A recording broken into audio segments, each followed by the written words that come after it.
형제가족 여러분 안녕하세요. 오늘은 8월 3일 수요일 자랄 때와 나뉠 때라는 제목으로 마태복음 13장 31절부터 43절까지를 묵상합니다. 31절 또 비유를 들어 이르시되 천국은 마치 사람이 자기 밭에 심은 겨자씨 한 알과 같으니 이는 모든 씨보다 작은 것이로되 자란 후에는 풀보다 커서 나무가 되며 공중의 새들이 와서 그 가지에 깃들이니라.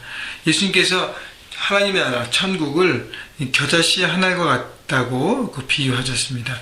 그러니까 겨자씨 한 알은 굉장히 작은데 모든 씨보다 작다 그러죠. 작은데 그것이 거기에 멈추는 것이 아니라 작은 씨가 심겨졌을 때 그것이 자라고 성장하고 그래서 얼마나 큰 나무가 되냐면 공중에 새가 한 마리가 아닙니다. 새들이 와서 나무 가지에 깃들이면서 쉴 수 있는 놀라운 크고 영향력 있는 그런 나무가 된다는 것입니다. 또 하나 33절에 보면 또 비유로 말씀하시되 천국은 마치 여자가 가로 서말 속에 갖다 넣어 전부 부풀게 한 누룩과 같으니라.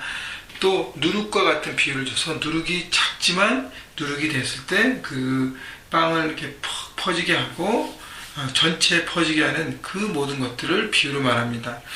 여러분 이것을 보면서 마치 예수님, 메시아의 모습과 같아요. 세상이 기다렸던 메시아는 처음부터 세상을 뒤집고 막 이렇게 폭력을 쓴다고 표현하나요? 하여튼 강력한 파워를 써서 세상의 모든 것을 지배하는 정치적인 메시아를 원했지만 예수님은 그 세상의 기준과 바람이 아니라 하나님의 방법과 뜻으로 이 땅에 오셨습니다. 그래서 겨자씨처럼 작은 누룩처럼 보이지 않고 작고 연약한 순처럼 그렇게 오셔서 조용하게 하나님 나라를 시작하셨고 그러나 지금 복음을 전하시면서 사람을 세우시고 회복시키시고 점점 그 소문이 퍼지면서 그 복음의 생명력이 제자들을 통해서 하나님의 사람들을 통해서 점점 자라서 결국은 여러분 지금 보세요. 많은 사람들이 주님을 따르는 사람들로 온 열방에 하나님의 섬기는 예배자들이 세워지는 놀라운 하나님 나라가 점점 확장되고 있지 않습니까? 그것처럼 겨자씨와 누룩과 같은 모습으로 하나님 나라는 시작되었고 퍼져간다는 것입니다. 여러분 형제교회, 우리 남과 형제교회 주신 꿈도 마찬가지인 것 같아요. 시작은 조용했습니다. 저도 이사야 42장의 말씀을 묵상하면서 새로운 교회를 꿈꾸고 기도했는데 시작은 조용합니다. 그러나 복음의 생명력과 영향력이 있기 때문에 확장되고 성장합니다. 다른 방법이 아니라 말씀과 기도라는 주님의 방법으로 열심히 사람을 키우고 세우고 복음을 나누고 있습니다. 여러분 그때 하나님께서 우리를 세우시고 영향력 때문에 성장케 하고 하나님의 때가 됐을 때 능력들이 바라고 세상을 변화시키고 특별히 제가 바라는 것은 쉼과 회복을 주는 교회. 많은 사람들 특별히 이민자들 또 청년들 2세들 가족들 모든 사람들이 정말 쉼과 회복이 있는 그런 교회가 되어서 많은 사람들에게 소망을 줄 수 있고 그들의 영혼을 세우고 하나님의 사람으로 세우고 비전을 바꾸게 해서 삶의 목적을 바꾸게 해서 하나님 나라를 세워가고 그리스도의 계절을 자기들 삶의 현장에 변화시키는 하나님 나라를 임하게 하는 어떤 그런 꿈을 계속적으로 꾸고 있습니다. 여러분 거기에 함께 동참해서 감사하고요. 여러분 한 사람 한 사람도 그 복음 순수한 복음의 영향력 때문에 말씀 때문에 변화되고 하나님과의 관계를 온전히 건강하게 갖고 여러분 삶이 건강해질 때 우리를 통해서 하나님의 복음과 천국이 하나님 나라가 확장되어 갈 것입니다. 여러분 그런 자부심을 가지고 여러분 말씀을 철저히 보시고 또 말씀대로 살기 위해서 순수하게 애쓰시는 그래서 귀한 열매를 맺어가시는 여러분 모두가 되기를 주님의 이름으로 축원합니다. 34절 예수께서 이 모든 것을 무리에게 비유로 말씀하시고 비유가 아니면 아무것도 말씀하지 아니하셨으니 이는 선지자를 통하여 말씀하신 바 내가 입을 열어 비유로 말하고 창세로부터 감추인 것들을 드러내리라 함을 이르려 하심이라. 창세부터 감추인 것들을 드러낸다는 것 그것이 바로 계시인데 감추인 것이 그것을 드러내는 것을 바로 계시라고 합니다. 감추인 것을 드러내는 것이죠. 하나님의 뜻을 알리시기 위해서 주님은 오셔서 우리에게 말씀을 가르쳐 주시고 또 비유라는 귀한 툴을 통해서 쉽게 우리가 들을 수 있도록 하게 하는 것입니다. 여러분 말씀은 쉽게 우리에게 다가옵니다. 성령께서 우리에게 깨닫게 하시는 그 역사를 지금도 우리 각 사람에게 주십니다. 여러분 눈과 귀를 활짝 여시고 성령이 말씀해 주시고 가르쳐 주시고 깨닫게 해 주옵소서. 그때 진리를 품게 되고 알게 되고 경험하게 되고 진리 가운데 들어가는 삶이 될 것입니다. 36절 이 예수께서 무리를 떠나사 집에 들어가시니 제자들이 나와 이르되 밭의 가라지의 비유를 우리에게 설명하여 주옵소서. 자, 우리 어저께 말씀 그 가라지에 대한 밭의 알곡과 가라지에 대한 얘기 예수님 앞에 설명합니다. 여기 또 보면요, 예수께서 무리를 떠나 집으로 들어가시니 제자들이 나와. 여기 무리와 제자, 제가 늘 말씀드리는데 무리는 예수님 주변에 겉에 있다가 필요한 것, 자기 이익만 취하고 소문과 어떤 그런 드러내는 현상, 여기에만 관심이 있는 사람이고요.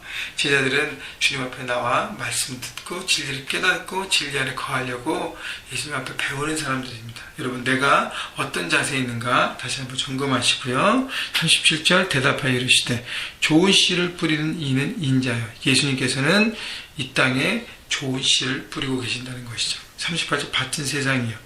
좋은 씨는 천국의 아들들이요 가라지는 악한 자의 아들들이요. 예수님께서 이 땅에 오셔서 복음이라는 귀한 씨를 뿌리셨습니다.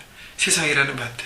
그런데 복음을 믿고 받아들이고 살아가는 하나님의 사람들은 천국의 아들들로 살아가는 것이고, 그 복음을 거부하고 자기 뜻대로 사는 사람들은 마귀의 자녀로 살아가는 것입니다. 그래서 39절 보세요. 가라지를 뿌리는 원수는 마귀요 추수때는 세상 끝이요 추수꾼은 천사들이니 40절 그런지 가라지를 거두어 불에 사르는 것 같이 세상 끝에도 그러하리라. 자, 악한 영마귀가 가라지의 삶을 우리에게 자꾸 유혹하고 하게 한다는 것이죠. 어둠 가운데 있는 영혼들에게 복음을 막고 듣지 못하게 하고 믿음으로 나가지 못하게 모든 걸 한다는 것이죠. 그래서 우리 가운데 하나님의 사람들이 있고 하나님을 거부하는 사람들이 함께 살아간다는 것입니다. 근데 하나님이 하나님의 사람들 다치기 위해서 가라지를 놔두고 있죠. 언제까지요? 추수 때까지. 그래서 41절 인자가 천사를 보내느니 그들이 그 나라에서 모두 넘어지게 하는 것과 또 불법 행하는 자들을 거두어내어 푸른 불에 던져넣으니 거기서 울며 이를 갈게 되리라. 자, 가라지 인생의 마지막 부분은 뭐예요? 울며 이를 가는 불쌍하고 허무한 인생을 살아가는 것입니다.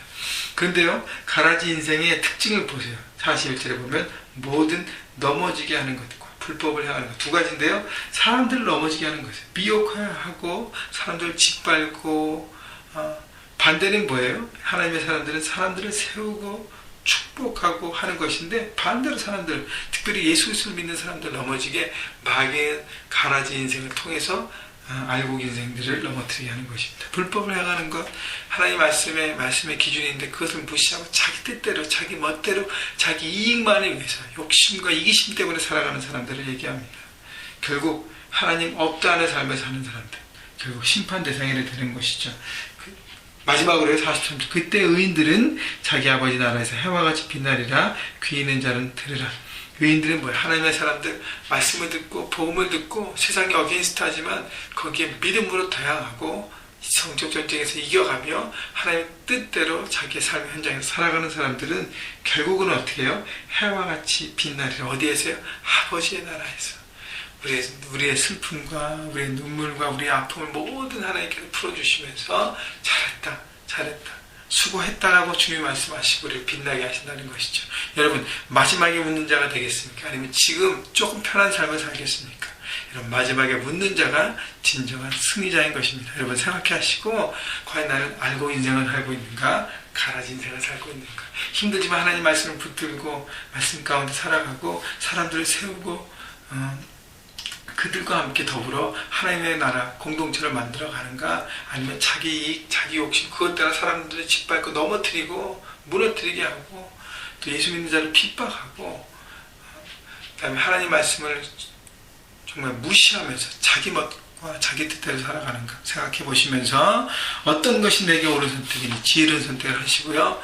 여러분, 하나님의 아들들, 하나님의 사람들인 것을 여러분 잊지 마시고, 여러분 복음을 받은 하나님의 나라의 사람들로서 이 세상 가운데 정말 능력 있게 살아가기를 주님의 이름으로 축원합니다. 우리는 작게 보이기 시작했으면 어떻게 해요? 우리는 점점 확장하고요, 성장해가고 변화되고 영향력을 주고 쉼과 회복을 주는 놀라운 공동체를 서갈 것이고, 여러분이 그런 한 사람 한 사람이 되어서 그런 하나님의 일들을 함께 세워져 갈 것입니다.